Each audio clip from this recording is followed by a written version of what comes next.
I think the biggest question right now is that finally the trade war is on now, at least with three nations competing with US. We had retaliatory talks from both Canada as well as China also coming down with heavier tariffs on American goods as well. So this actually means at least four nations are competing with each other when it comes to trade war.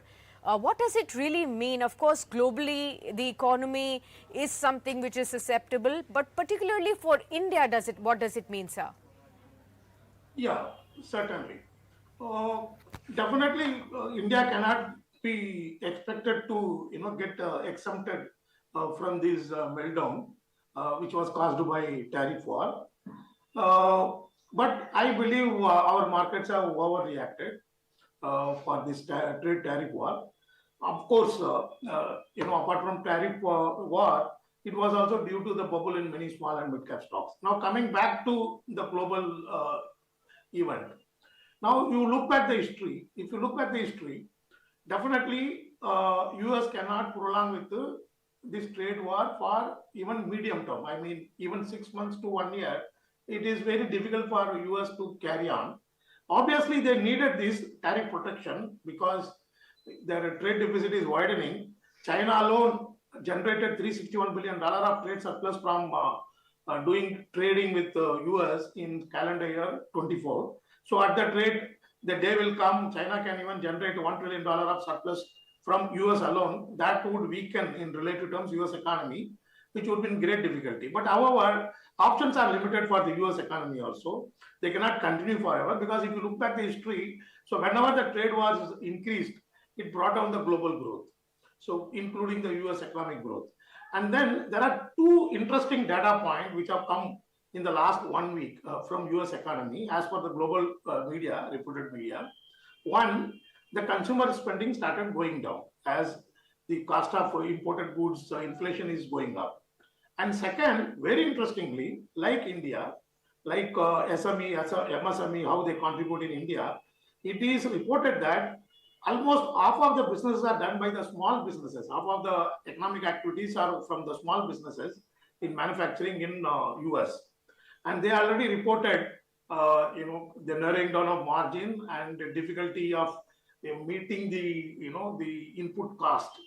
So definitely, within a couple of months or so, the momentum on trade war has to come down. There is no doubt at all. Second, what the Indian investors need to keep in mind, whenever there was a global pain, if market has fallen because of our own pain, that is different from market falling on account of global pain. The single most important insight and historical evidence and logical point is that whenever global pain is severe, the oil price becomes the victim. As I am speaking now, the oil price is already down 22% from the 52-week high. So this is what helped in all the global pain, whether it was a dot-com bust, whether it was a 2016 early global deflationary conditions or COVID time, the oil price crashed. We roughly import around $140 billion worth of oil. So 20% of oil price crash in a year would mean almost $28 billion, which is probably more than our entire pharma exports, the saving on oil bill. This is what rescued Indian economy several times. So, in a nutshell, I may be absolutely wrong. I continue to maintain my view that by end of this month, the market should bottom out, particularly for the quality stocks in a small and mid cap. The bubble stocks only cost along with the trade tariff for this mess, I believe, and the bubble is not completely vanished. So there is a dichotomy within small and mid cap. There are certain pockets where even now, the valuations are stretched compared to their own profit growth. Those are the stocks, they may fall even beyond March. So you have to go by the fundamentals. But the quality stocks also have fallen anywhere from 20 to even 40, 50%. I am confident, but because if you look back the history also, whenever first half was very good and second half you had a meltdown, it got tapered off by mid of March itself. It's a logical because all, the booking of losses for tax realignment, they all get over by third, fourth week. So I remain very confident, and that is supported by the fact that H2 GDP growth will be better. Q3 already has reported a better growth, and corporate earning would be better. Crop out would be record level, high level once again. and banking credit still growing in a strong double digit, and trailing fee has come down. If you knock out Zomato in both Nifty and Sensex, the fee would be much far below to the long-term 5-year and 10-year average. So I remain confident.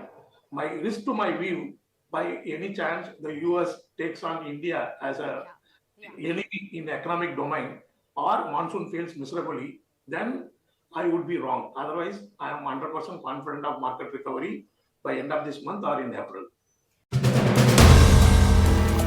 If you like the video, do like, comment, share and subscribe.